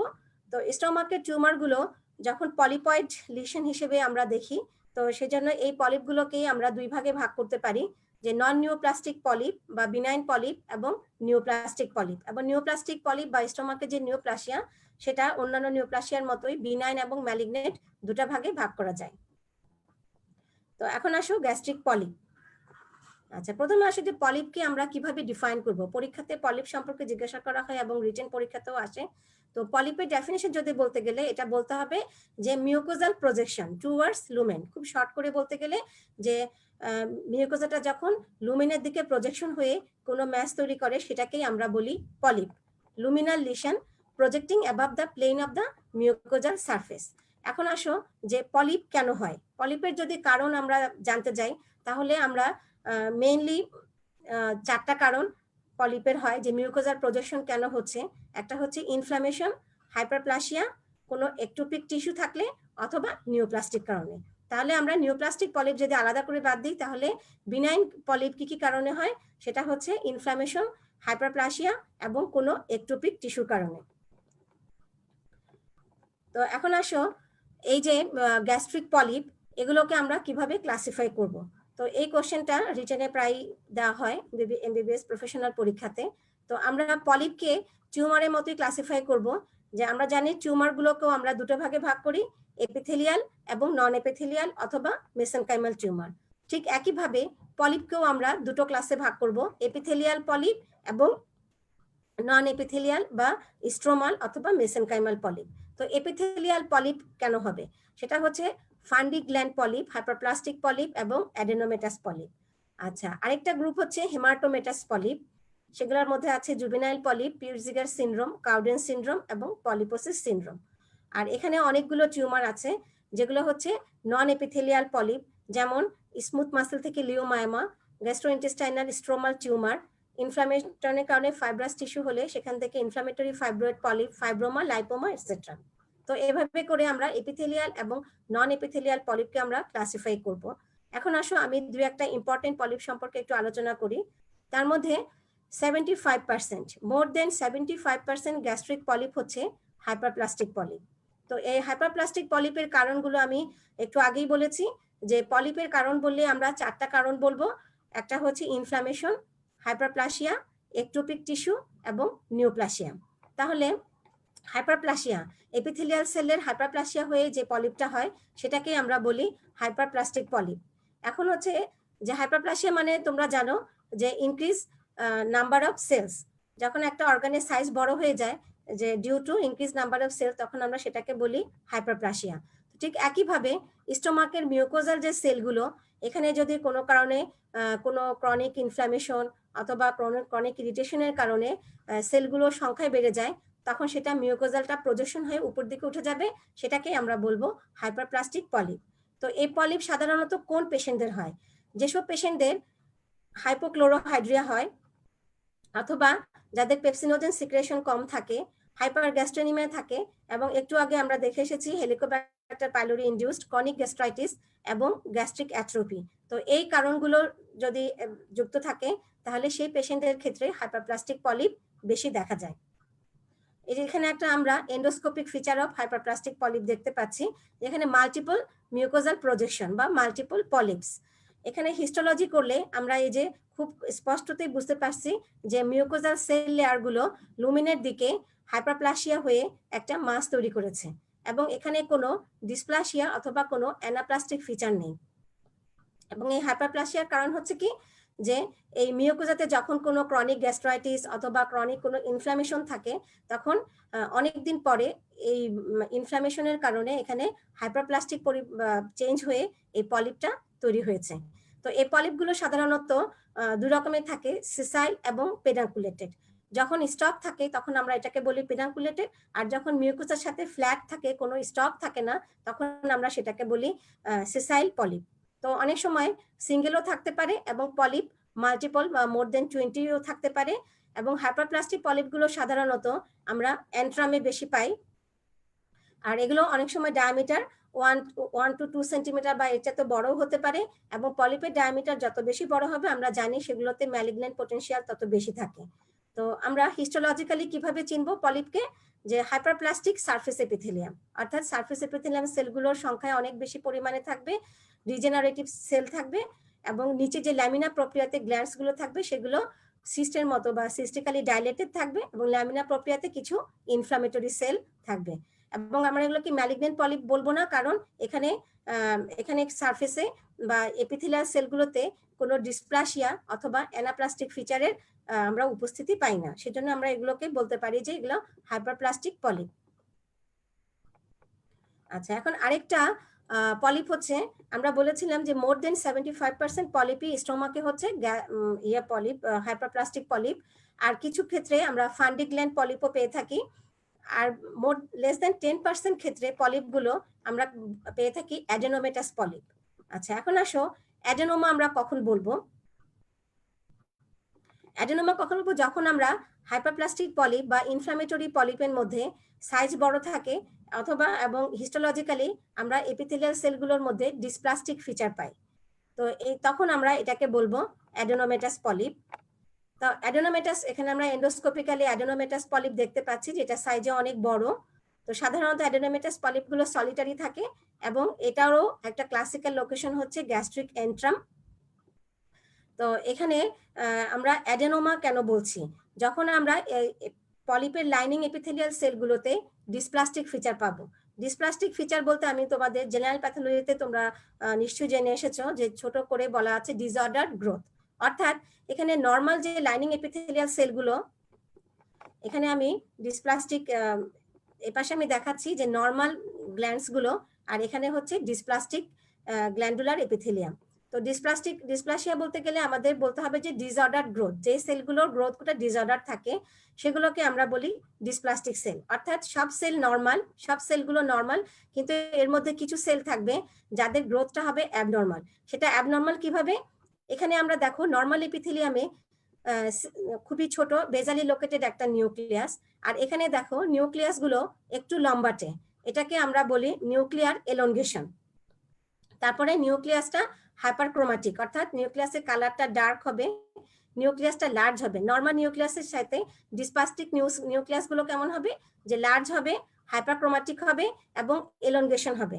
আরেকটা যেটা হবে যে নিউক্লিয়াসটা নর্মালি বেজালি লোকেটেড থাকে, যখন সেটা উপরের দিকে উঠে আসে অ্যাপেক্সের দিকে, তখন আমাদের দূর থেকে মনে হবে কি যে মাল্টিপল লেয়ারিং হয়েছে, এটাকে আমরা বলি সিউডো স্ট্র্যাটিফিকেশন। এবং আমরা এখানে কিছু কিছু সেলের ভিতরে মাইটোসিস খুঁজে পাবো। তাহলে যখন আমরা লাইনিং এপিথেলিয়াল সেলে নিউক্লিয়াসের হাইপারক্রোমাটিজম, এনলার্জমেন্ট, এলongation এবং মাইটোসিস এবং সিউডো স্ট্র্যাটিফিকেশন এইসব ফিচার পাবো, এগুলোকেই আমরা বলবো ডিসঅর্ডার গ্রোথ অথবা ডিসপ্লাসিয়া। তো এই ডিসপ্লাসিয়া কেন ইম্পর্টেন্ট, যে কোনো এই ডিসপ্লাস্টিক এপিথেলিয়ামকে যদি আমরা কিওর না করি বা ট্রিটমেন্ট না করি, এখান থেকে নিউপ্লাসিয়া অর্থাৎ নিউ গ্রোথ তৈরি হবে এবং পেশেন্ট আলটিমেটলি এটা কার্সিনোমা বা একটা ক্যান্সার ডেভেলপ করবে। তো এই যে গ্যাস্ট্রিক অ্যাডেনোমা, তাহলে আমরা কিভাবে চিনবো, যে যখন আমরা কোনো একটা পলিপের মধ্যে, এই পলিপটাকে যখন আমরা বায়োপসি করে আমরা গ্ল্যান্ডুলার ডিসপ্লাস্টিক এপিথেলিয়াম দেখতে পাবো, তখন আমরা এটাকে বলবো অ্যাডেনোমেটাস পলিপ বা এপিথেলিয়াম। অর্থাৎ পলিপ উইথ ডিসপ্লাসিয়াকে আমরা বলি অ্যাডেনোমা বা অ্যাডেনোমেটাস পলিপ। তো এই পলিপগুলো আমরা ইন্টেস্টাইনে গেলেও দেখতে পাবো যে এগুলো বিভিন্ন ধরনের শেপ করে, যেমন ভিলাস প্রজেকশন হতে পারে, তখন আমরা বলি ভিলাস অ্যাডেনোমা। যদি টিউবিউল এবং ভিলাস দুটোই থাকে তখন আমরা বলি টিউবুলার ভিলাস অ্যাডেনোমা, অথবা যদি গ্ল্যান্ডগুলো শুধু টিউবুলার থাকে তখন আমরা বলি টিউবুলার অ্যাডেনোমা। এবং এন্ডোস্কোপিতেও আমরা অ্যাডেনোমাগুলোতে নর্মাল হাইপারপ্লাস্টিক পলিপের চাইতে একটু সাইজে বড় অথবা আলসারেটেড বা হেমোরেজিক দেখতে পাই। তো এই ছবিটা আমি আগেই দেখিয়েছি যে ডিসপ্লাস্টিক এপিথেলিয়ামটা নর্মাল এপিথেলিয়ামের চেয়ে একটু কেমন অন্যরকম, সেটা আমরা বুঝতে পারছি। আচ্ছা, এখন আসো স্টোমাকের সবচেয়ে ইম্পর্টেন্ট যেটা, স্টোমাকের ক্যান্সার। তো স্টোমাকের ক্যান্সার বলতে গেলে যে স্টোমাকের কোন টাইপের ক্যান্সার বেশি হয়, যেহেতু স্টোমাকের সারফেস এপিথেলিয়াম এবং glandular lining columnar cell, so columnar cell থেকে যে টিউমারটা অ্যারাইজ করে অ্যাডেনোকার্সিনোমা, সেটাই স্টোমাকের সবচেয়ে বেশি কমন ক্যান্সার হচ্ছে অ্যাডেনোকার্সিনোমা। এবং খুবই লো পার্সেন্টেজে অন্যান্য ক্যান্সার যেমন lymphoma, carcinoid tumour, gastrointestinal stromal tumour এগুলো ডেভেলপ করে। তো সি স্টোমাককে আমরা এন্ডোস্কোপিক্যালি কিরকম দেখবো, এখানে আমরা দেখে আসছি যে নর্মাল পলিপগুলো কোনো হেমোরেজ নেক্রোসিস থাকে না, অর্থাৎ স্মুথ শাইনি থাকে। আর এখানে লার্জ একটা পলিপয়েড একটা ম্যাস, যেখানে আমরা হেমোরেজ দেখতে পাচ্ছি। তো আমরা এন্ডোস্কোপিতে আমরা হয়তো আইডিয়া করতে পারি যেটা ম্যালিগনেন্সি হতে পারে। তো আমরা জানি যে স্টোমাকের অ্যাডেনোকার্সিনোমা দুটো টাইপ থাকে, একটা হচ্ছে ইন্টেস্টাইনাল টাইপ আর একটা হচ্ছে ডিফিউজ টাইপ। যখন এটা পলিপয়েড ম্যাস হিসেবে থাকে এবং আমরা হিস্টোলজিক্যালি গ্ল্যান্ড ফর্মিং টিউমার দেখি, তখন আমরা বলি ইন্টেস্টাইনাল টাইপ। আর ডিফিউজ টাইপ কখন, যখন এখানে কোনো পলিপয়েড ম্যাস না, শুধু স্টোমাকের ওয়ালটা ডিফিউজলি থিকেনিং হয়ে যাবে এবং মাইক্রোস্কোপের নিচে মাইক্রোস্কোপে আমরা সিগনেচারিং সেল পাই ডিফিউজ প্যাটার্নে, তখন আমরা এটাকে বলি diffuse type of gastric carcinoma. আমরা এন্ডোস্কোপিক ভিউটা দেখে নিলাম।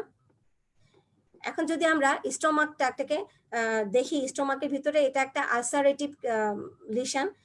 তো এটা হচ্ছে একটা ইন্টেস্টাইনাল টাইপের অ্যাডেনোকার্সিনোমা হতে পারে এবং এখানে একটা পলিপয়েড একটা গ্রোথ আমরা দেখতে পাচ্ছি।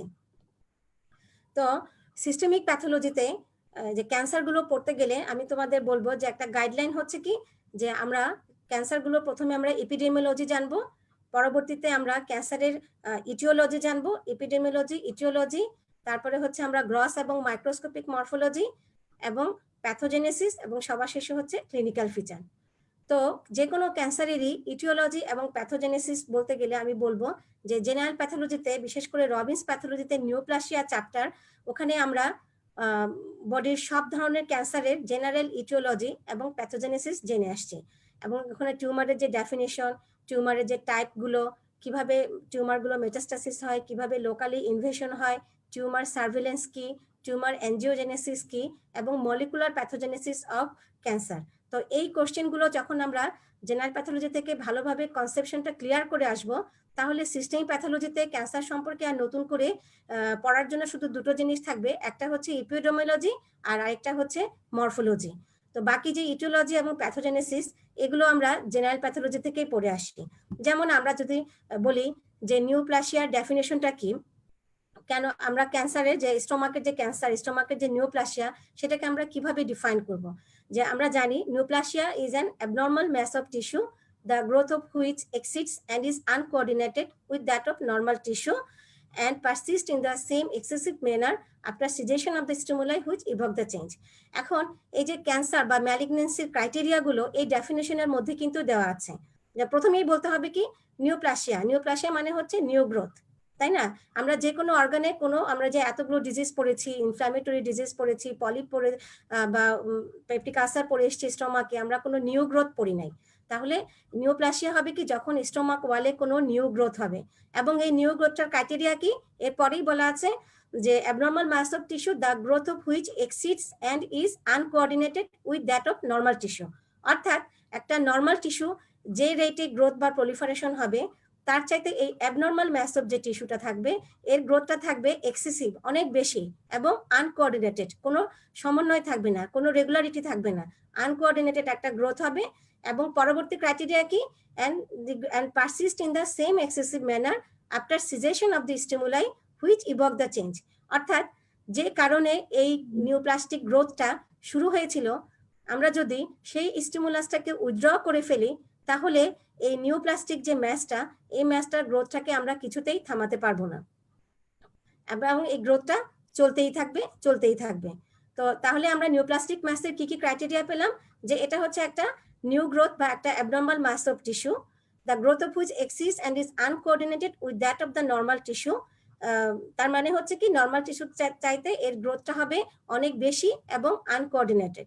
এবং তারপরে হচ্ছে কি, যে আমরা যদি এর ইভোকিং স্টিমুলাই, অর্থাৎ যে স্টিমুলাসের কারণে এই গ্রোথটা শুরু হয়েছিল, সেই কারণটাকে যদি আমরা উইথড্র করে ফেলি, তারপরেও এই গ্রোথটাকে আমরা স্টপ করতে পারবো না, এই গ্রোথটা চলতেই থাকবে। একটা সময় সে সারাউন্ডিং টিস্যুগুলোকে ইনভলভ করবে, অর্থাৎ ইনভেশন হবে, এবং পরবর্তীতে সে অন্যান্য ডিস্ট্যান্ট অর্গানে চলে যাবে, সেটাকে আমরা বলি মেটাস্টাসিস। তাহলে আমরা যে কোনো একটা নিউপ্লাস্টিক ক্রাইটেরিয়া, নিউপ্লাসিয়া বা একটা গ্রোথের ক্রাইটেরিয়া আমরা বুঝতে পারলাম। আমরা যদি স্টোমাকের গ্রোথের সাথে এটাকে ম্যাচ করি, তাহলে বলবো যে এই যে একটা পলিপয়েড একটা গ্রোথ, এটা একটা অ্যাবনর্মাল মাস অফ টিস্যু, এবং এই টিস্যুর যে গ্রোথটা, সেটা সারাউন্ডিং স্টোমাকে যে অন্যান্য টিস্যু চাইতে এর গ্রোথটা হবে এক্সিড, অনেক বেশি পরিমাণ এবং আনকোঅর্ডিনেটেড, এবং এর গ্রোথটা আমরা থামাতে পারবো না যদি না যদি এর ইনসাইটিং এজেন্টটাকেও যদি আমরা স্টপ করে দেই, তাহলে আমরা এই গ্রোথটাকে আমরা স্টপ করতে পারবো না, এবং সে লোকাল এনভায়রনমেন্টকে সে ইনভেশন করবে, এবং পরবর্তীতে সে অন্যান্য অর্গানে মেটাস্টাসিস হয়ে যাবে। তাহলে আমরা নিউপ্লাসিয়ার ডেফিনেশন থেকেই কিন্তু আমরা নিউপ্লাসিয়ার বা একটা ম্যালিগনেন্ট সেলের বা ম্যালিগনেন্ট লিশনের ক্রাইটেরিয়া গুলো আমরা জানতে পারলাম। তো এই ম্যালিগনেন্ট লিশন গুলোকে আমরা দুটো ভাগে ভাগ করেছি, যে এপিথেলিয়াল টিউমার, এপিথেলিয়াল সেল থেকে যে ম্যালিগনেন্সিটা অ্যারাইজ করে সেটাকে আমরা বলি কার্সিনোমা, এবং নন এপিথেলিয়াল টিস্যু অথবা মেসেনকাইমাল টিস্যু থেকে, যেমন nervous tissue, muscular tissue, vascular tissue, lymphoid tissue থেকে যে ক্যান্সারটা অ্যারাইজ করে সেটাকে আমরা বলি সার্কোমা। তো স্টোমাকে যেহেতু surface epithelium, columnar lining, so এখান থেকে যে টিউমারটা অ্যারাইজ করবে সেটাকে আমরা বলছি অ্যাডেনোকার্সিনোমা। তো এখন আসো যে স্টোমাকের অ্যাডেনোকার্সিনোমা, এটা আমাদের এপিডেমিওলজি, অর্থাৎ ওয়ার্ল্ডে এর রেট কেমন। তো বলা হচ্ছে কি, যে সারা ওয়ার্ল্ডে যতগুলো ক্যান্সার আছে তার মধ্যে 4th মোস্ট কমন ক্যান্সার হচ্ছে সিএ স্টোমাক। তার আগে থাকে কি লাং ক্যান্সার, ফিমেলদের ক্ষেত্রে ব্রেস্ট ক্যান্সার এবং সার্ভিক্স ক্যান্সার, এবং মেলের ক্ষেত্রে লাং ক্যান্সার বা প্রোস্টেট ক্যান্সার, তারপরে হচ্ছে তোমার স্টোমাকের ক্যান্সার।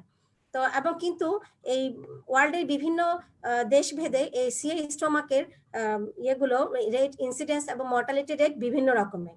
তো দেখা গেছে কি যে আগে ডেভেলপড কান্ট্রিতে সিএ স্টোমাকের রেটটা বেশি ছিল এবং ডেভেলপিং কান্ট্রিতেও অনেক বেশি ছিল, এবং এটার একটা বড় কারণ হচ্ছে কি যে হেলিকোব্যাক্টার পাইলোরি ইনফেকশন। এবং আমরা জানি যে হেলিকোব্যাক্টার পাইলোরি ইনফেকশনটা সাধারণত লো সোশিও ইকোনমিক কন্ডিশনে ওভার ক্রাউডিং এরিয়াতে বেশি থাকে, এবং এর কারণে দেখা গেল কি যে সিএ স্টোমাকটা অনেক বেশি পরিমাণে ডেভেলপিং কান্ট্রিতে পাওয়া যেত।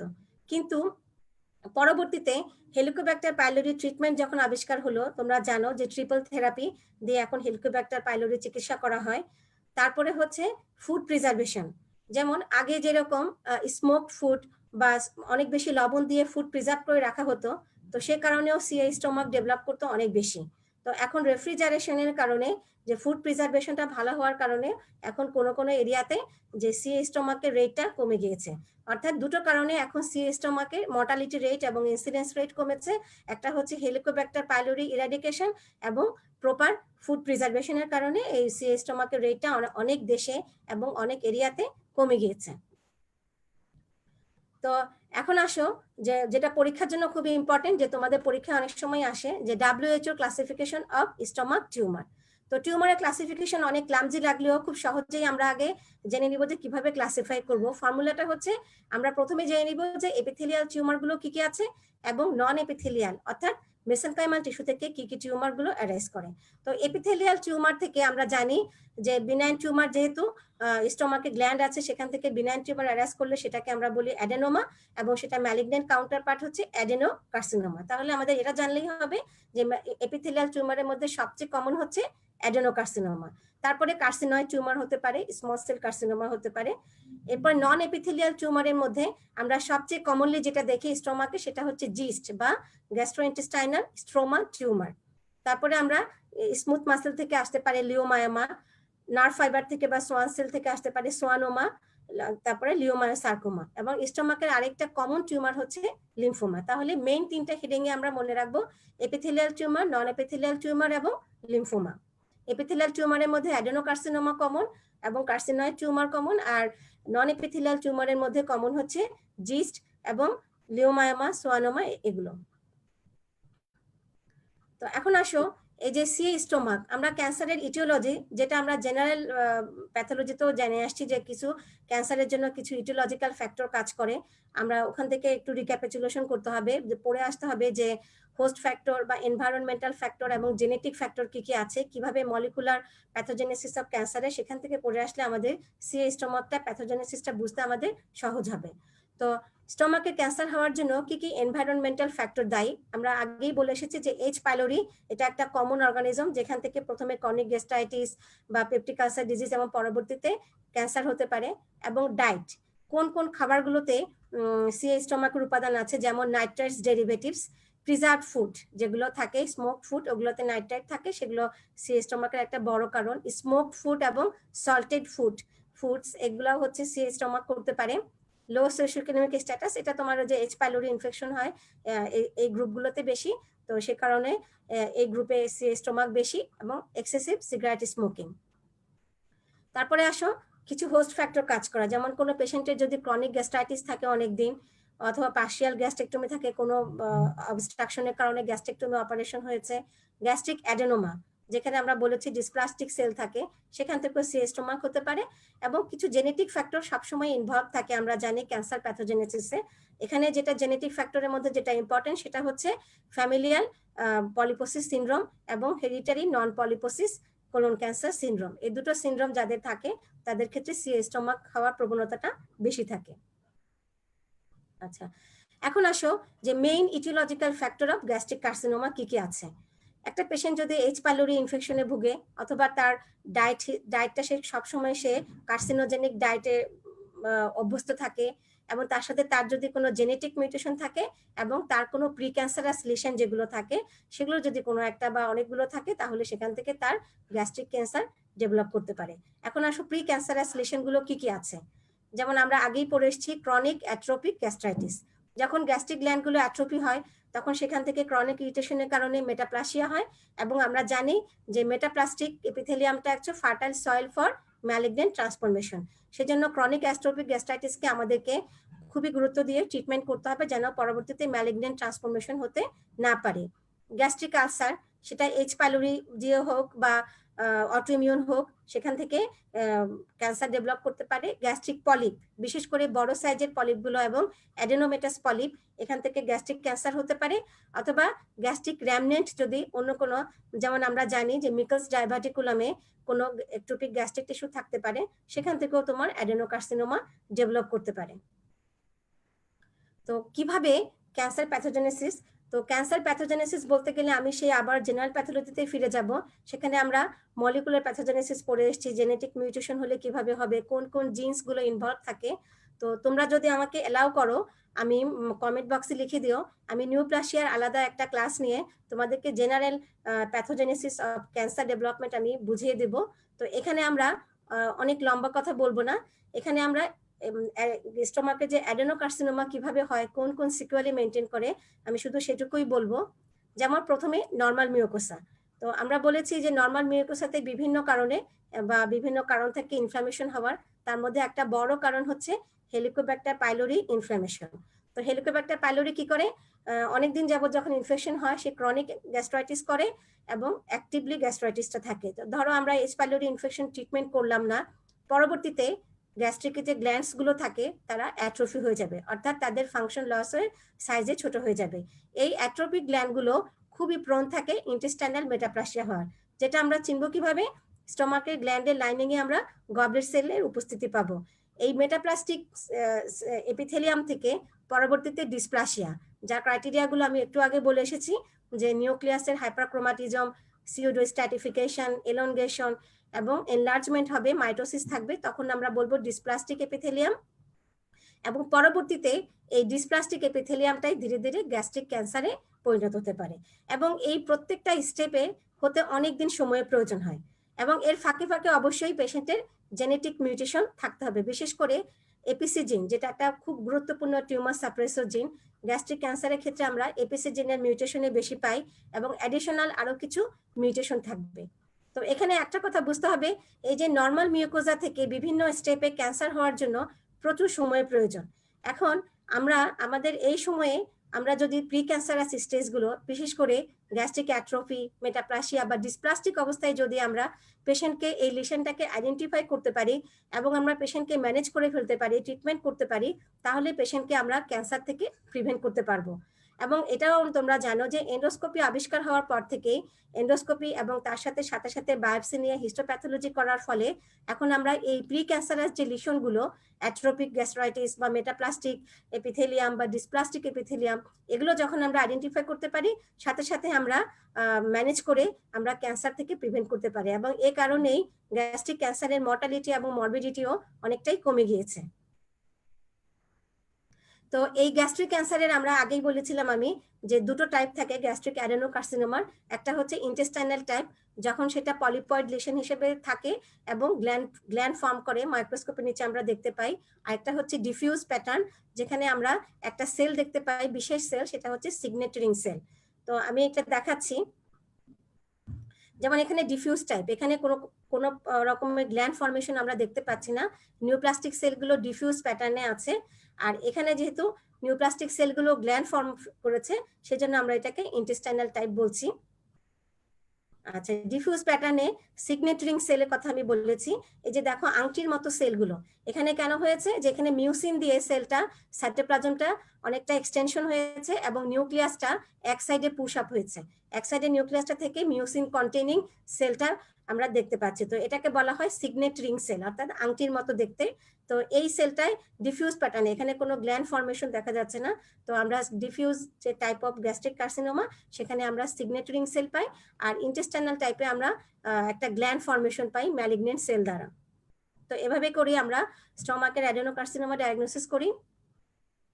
এখানে সিগনেচারিং সেলগুলো আমরা দেখতে পাচ্ছি যে ডিফিউজ টাইপ অফ অ্যাডেনোকার্সিনোমাতে থাকে এটা। আচ্ছা, এখানে একজন ইম্পর্টেন্ট ব্যক্তিত্ব নেপোলিয়ন বোনাপার্ট, তোমরা নিশ্চয়ই তার নাম শুনেছো। তো এই ব্যক্তিটার উনি ইউরোপের একজন বিখ্যাত যোদ্ধা ছিলেন। তো এনার এবং এনার বাবার স্টমাকের ক্যান্সার ছিল। তো যখন নেপোলিয়ন্স গ্যাস্ট্রিক ক্যান্সার হয় তখন তার কারণগুলো ভাবতেন কি, যে তখন আসলে হেলিকোব্যাক্টার পাইলোরি যে কজটা আবিষ্কার হয়নি, তো সেজন্য মানুষের ধারণা ছিল যে সল্ট প্রিজার্ভ ফুড থেকে, অর্থাৎ লবণ দিয়ে যদি খাবারকে প্রিজার্ভ করা হয়, এবং তখন রেফ্রিজারেশনেরও কোনো সিস্টেম ছিল না, যেহেতু লবণ দিয়ে ফুড প্রিজার্ভ করা হতো এবং খাবারে ফল এবং ভেজিটেবলের পরিমাণ কম থাকতো, তো এই কারণগুলোর কারণেই যে সিএ স্টমাক ডেভেলপ করতো। তো এবং তার বাবারও এই সিএ স্টমাক ছিল, উনিও এই কারণে মারা গিয়েছেন। তো পরবর্তীতে যখন এইচ পাইলোরি আবিষ্কার হয় তখন বোঝা গিয়েছে যে নেপোলিয়নের ওনার হয়তো এইচ পাইলোরি ইনফেকশন ছিল। তো স্টুডেন্টস, আমার মনে হয় আমি স্টমাক প্যাথোলজি সম্পর্কে তোমাদেরকে আমি ইম্পর্টেন্ট ডিজিজগুলো বলেছি। আরো অনেক ডিজিজ আছে যেগুলো স্টমাকে থাকে, যেগুলো তোমরা আশা করছি তোমরা রবিন্স প্যাথোলজি পড়ে সেগুলো একটু দেখে নিবে। তো যদি কারো কোনো কোশ্চেন থাকে কমেন্ট বক্সে জানিয়ে দাও, আমি বলে দিচ্ছি। তো আগামী সপ্তাহে অর্থাৎ ইনশাল্লাহ আগামী বুধবার 9:30 PM আমি জিআই প্যাথোলজি লাস্ট ক্লাস, অর্থাৎ আমরা কোলোনিক বা ইন্টেস্টাইনের যে ডিজিজগুলো ইম্পর্টেন্ট ডিজিজ, যেমন ম্যালঅবজর্পশন ডিজিজ এবং ইনফ্লামেটরি বাউল ডিজিজ, তো এই ডিজিজগুলো সম্পর্কে একটু ডিসকাস করব এবং সেদিন ইনশাল্লাহ আমরা জিআই প্যাথোলজি শেষ করব। তো আজকের মতো বিদায়।